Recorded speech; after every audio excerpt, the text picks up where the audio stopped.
আবারও আচার খাওয়ার ভয়ে আমার জন্য একটা সুন্দর চেয়ার খুঁজে পেয়েছি, যেটার দাম দেখে আমি কিছুক্ষণের জন্য অজ্ঞান হয়ে শুয়েছিলাম।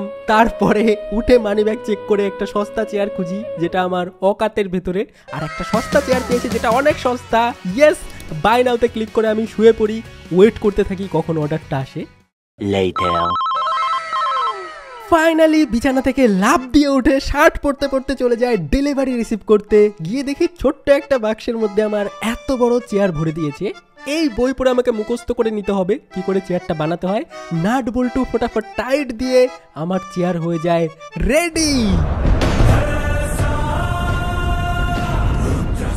নতুন চেয়ারে আমি বসার আগে আমার ছোট্ট চেয়ারটাকে আগে বসিয়ে নিলাম, তারপরে আমি বসলাম চেয়ারটাতে। আমি মাইনক্রাফট খেলি, ততক্ষণে তোমরা লাইক করে দাও।